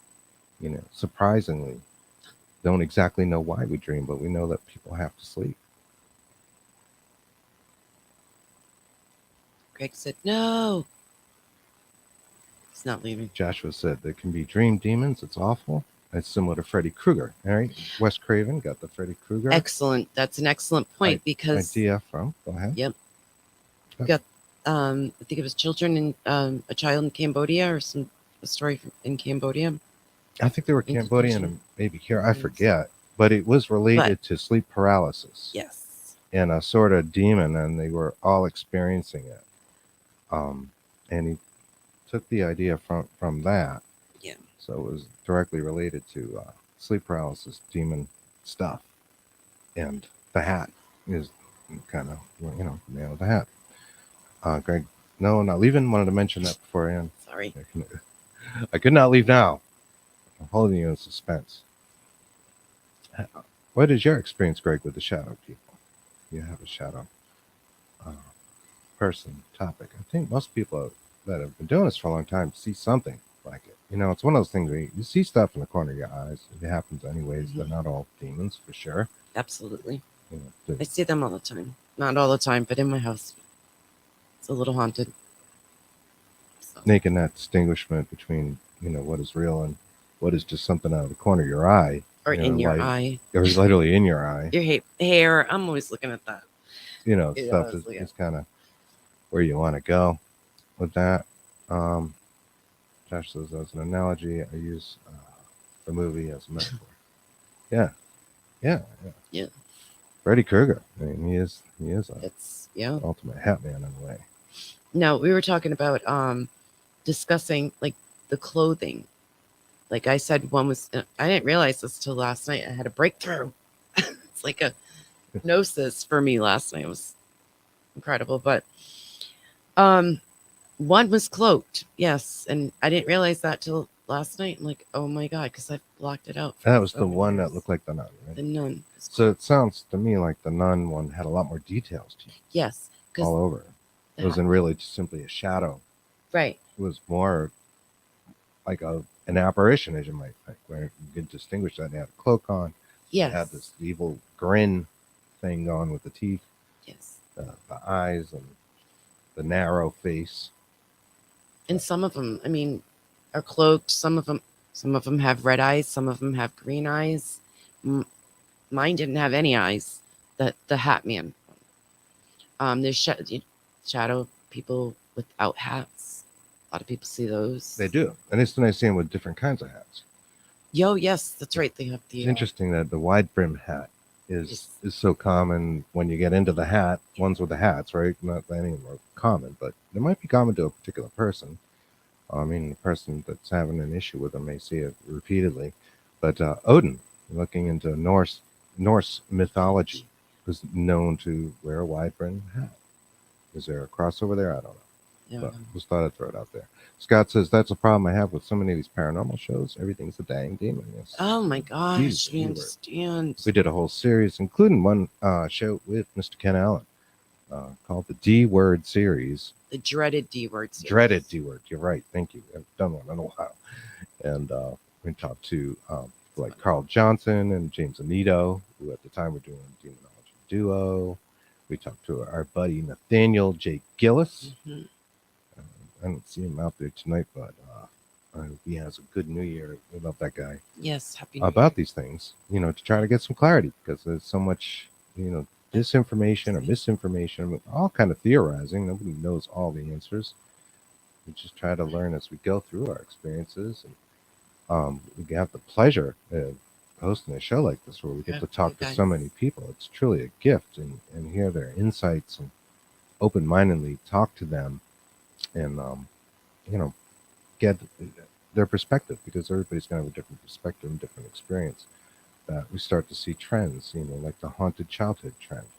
Almost all our guests, and I know I've said this endless times, but if you haven't heard me say it, we've determined that something like 99.9% of our guests have had haunted childhoods, and I think that's amazing to pursue whatever avenue it is, with things that are in metaphysical or paranormal in nature. It could be cryptids, it could be anything, or UFOs, but something happened in their childhood. It's almost like your brain's trying to answer that question, like, was that real?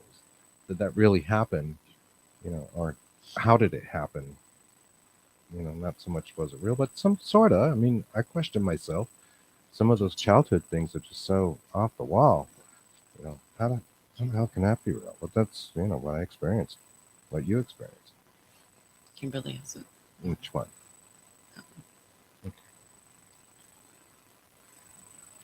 Okay. So when I had my Hat Man experience, he was in the corner of the basement and had started whispering super fast. I mean, super fast whispering, not being able to understand. That's creepy. Why he was doing that, super agitated and super creepy. Yeah. That does sound weird. Really fast whisper. I know. Were you able to distinguish any of the words, Kimberly, or was it just whisper? Gibberish. What was it? Excellent. Excellent, my friend. Linda says, having had empathy all my life, I learned early on what negative energy felt like. So when spirits around me, if there's no negative feeling, I know it's that what positive feelings feel like as well. And the same for warm feelings. Learning these differences can help us stay calm. But of course, if you feel it being negative, I don't know if I don't have to stay calm, right? Gotta try, which What do try you like say? hell. I'm out. That's what I say. If I can't, I go, I'm out. And you'll hear that sometimes Yeah, on our it's recordings. happened a few times. I'm out. I'm out. All done. I'm trying.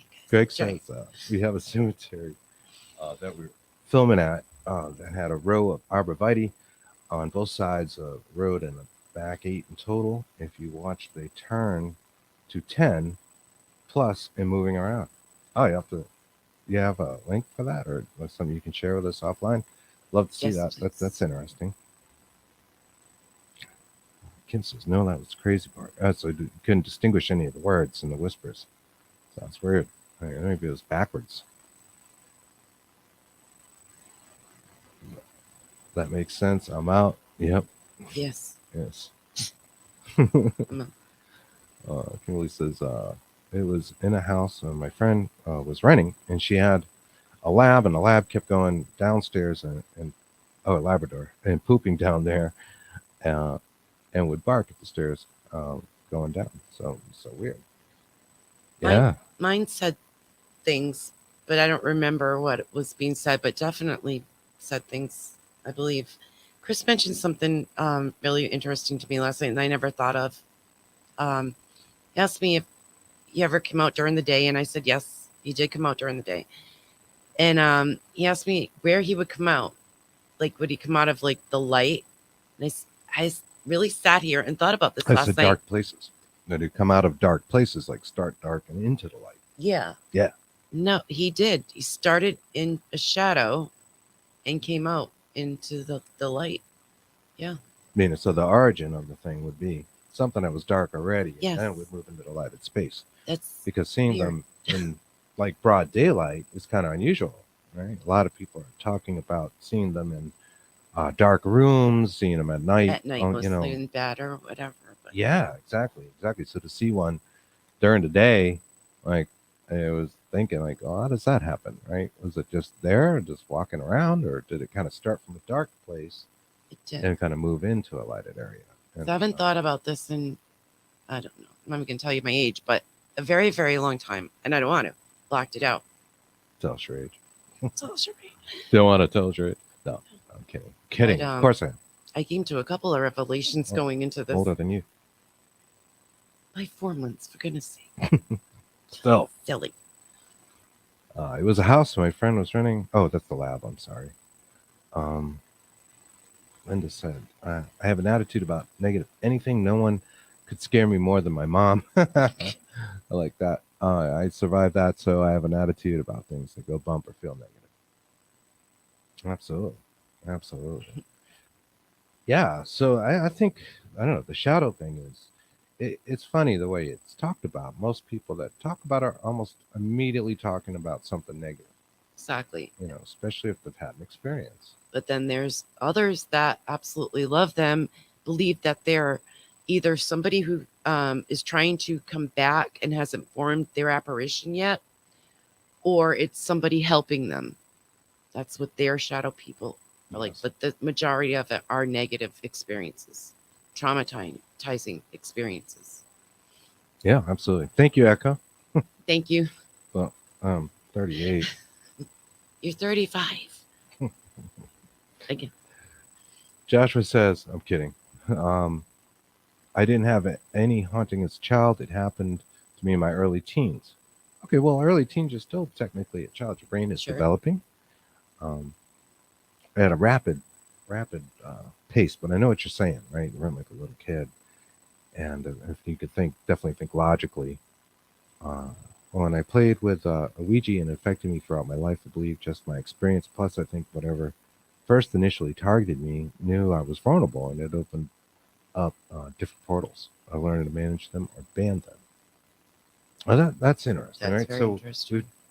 Yeah. tried to do some banishings, of course, ourselves. Having this kind of witchy side. This was something that we just did anyways.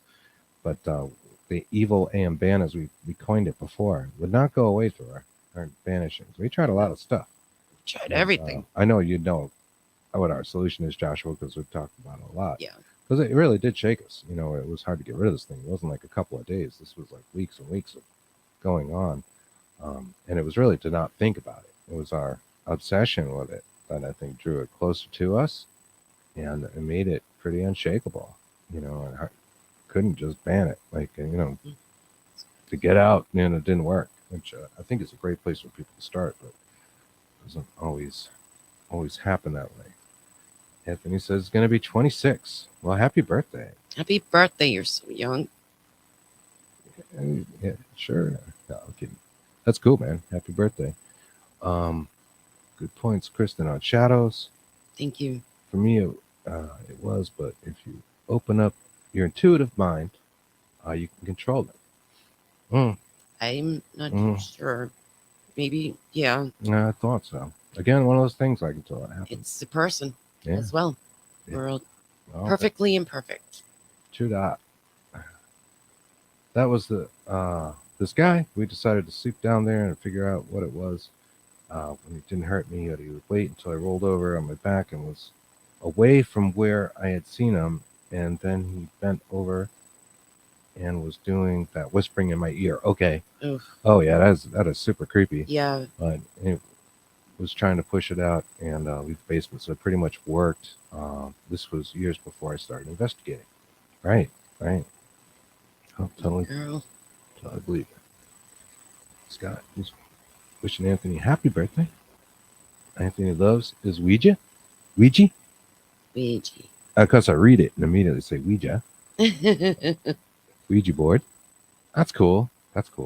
A lot of people do use that as divination. Yeah. We don't use ours a whole lot, but I haven't gotten a whole lot with it, but we have a couple around. We have other things we do for divination. But I love the look of them. I love the idea. I love the idea of a seance and anything that comes out of like the spiritualist movement. I just find wicked interesting. Wicked interesting. That's my New England creeping out again. Wicked. Oh, he's Reggie says some shadow figures are your future self coming back to see you. yes. It's your own shadow from the future going back in time. Figure that one out. Yeah, I think we've talked about that. Yes. Before It's another all of us offline, and that is one way to look at that, right? Could it be yourself trying to come back and maybe warn you about something that you think about that, like you're trying to get your own attention? Do you think you would scare the shit out of yourself? You probably would. most likely. You I probably would try like hell to scare the shit. No, it's terrible. Oops, jump. Sorry, go back to you, Josh. Kimberly said, so banishing, I always wonder if you could cause more problems if you aren't sure what you're banishing for sure. I think it's okay to know what it is first. Yeah, well, I guess. I mean, you have to start somewhere with that, right? We've done them for years, so it wasn't like an issue of not knowing how to do it or having confidence in it. In fact, we tried all kinds of new things. I think that's when we got in. Was that when we got the Chinese wash first time? Yes. Yeah. Hoodoo. Which was cool. Another thing to try. We're eclectic. Very, very eclectic. Yeah. We love all cultures. It's just kind of. It's from the curio. Yeah. Cool Curio company. You mix it in with like your mop water. You mop your house with it. You start in the center and mop out. Especially with doorways and that kind of thing. And open your windows. Push all the negativity. Yeah. Start in the back. That's what you're visualizing. And that's pretty cool. Tricking your own brain even to this process. I think rather than worrying about the logic of like, does this work in from out in physics, but more like I think putting it together mentally, it gives you the kind of energy to make it happen. Make it happen, Captain.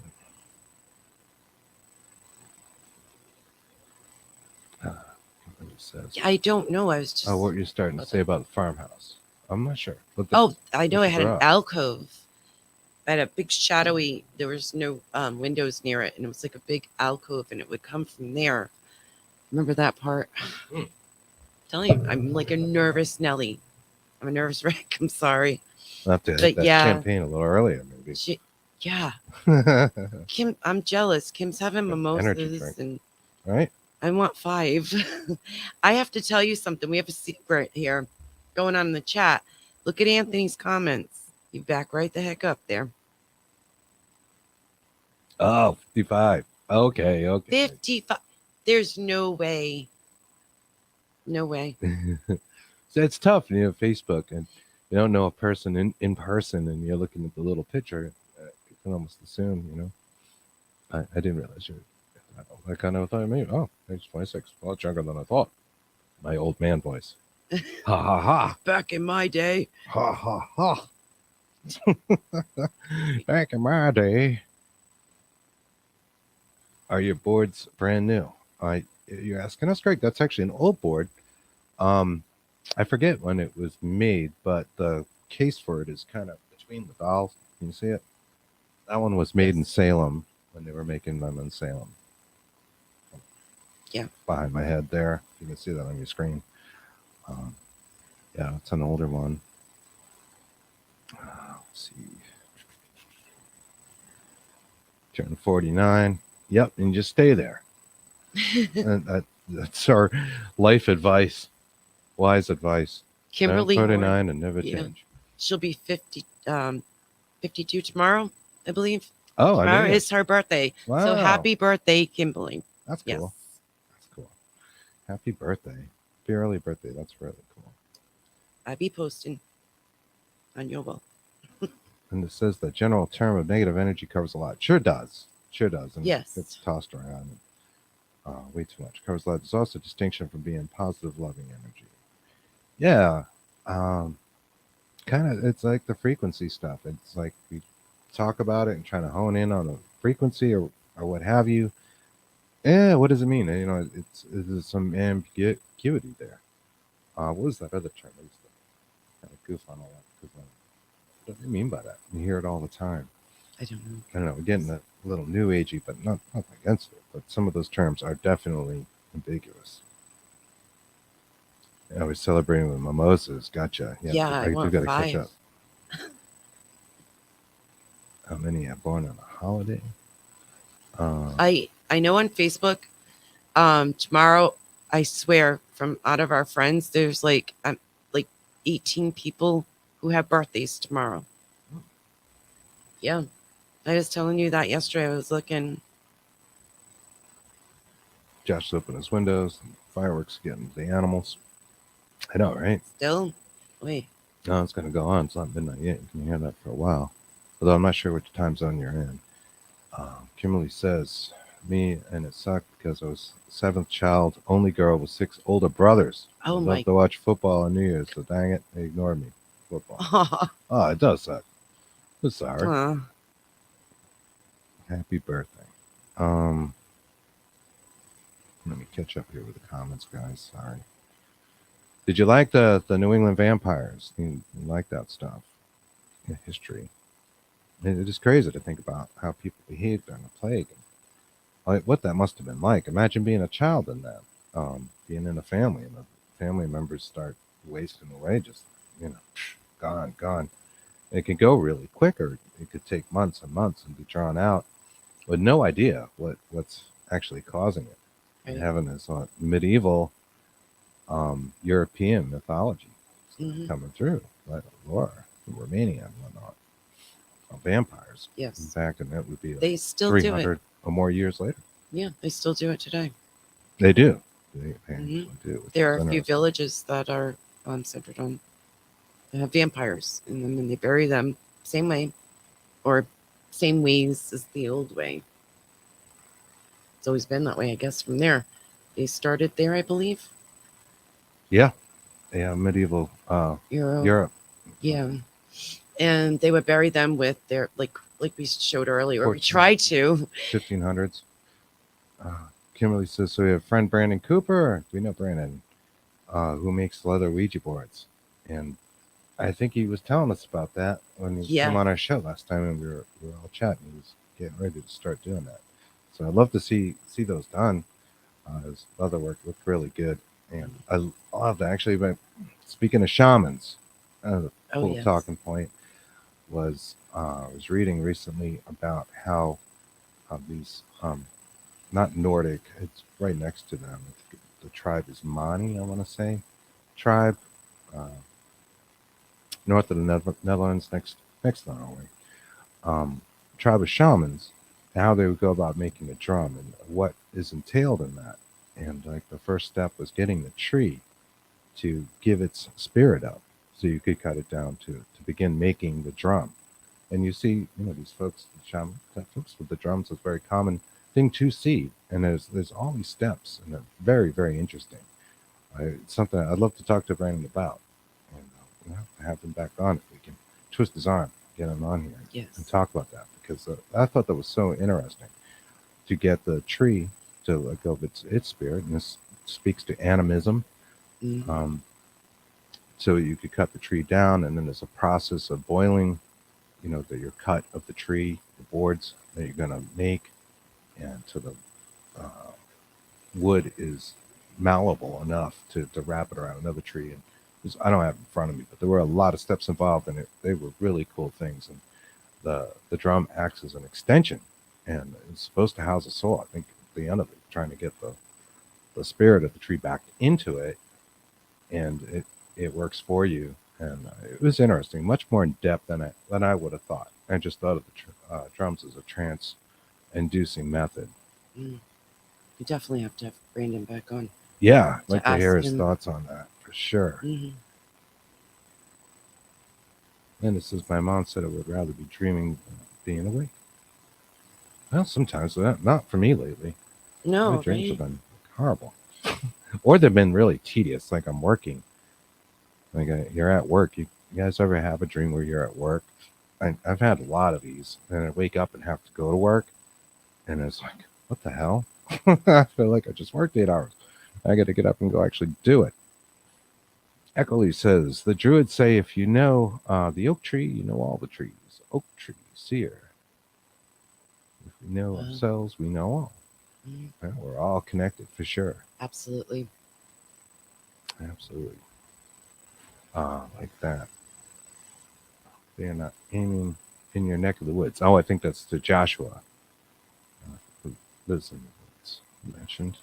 Shaman was the only thing that rid me of the vicious attack in jealous spirit. Well, Shaman experience, yeah. So, yep, very cool.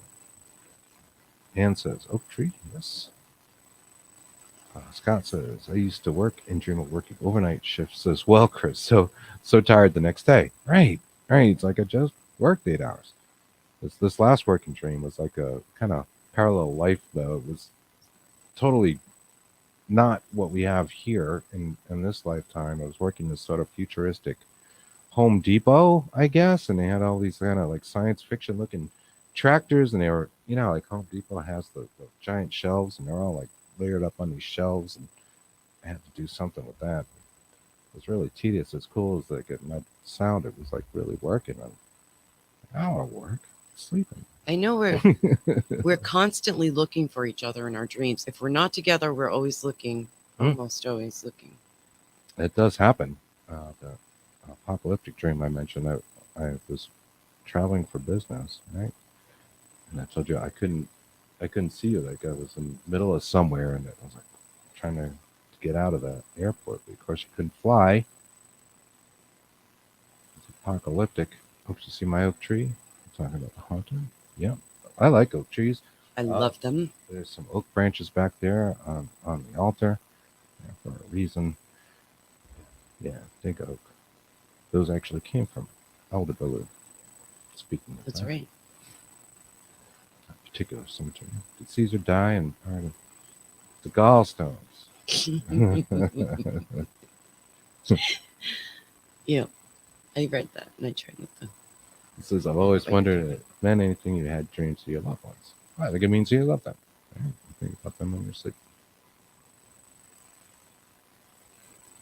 So we're doing well. I think we're doing pretty good. I don't know. I have to imagine most people are doing. I'd like to get to the toast time, but we're all in different time zones too. Yeah. So I don't know if we could do that. We're paying for another hour, and we only have so much prepared.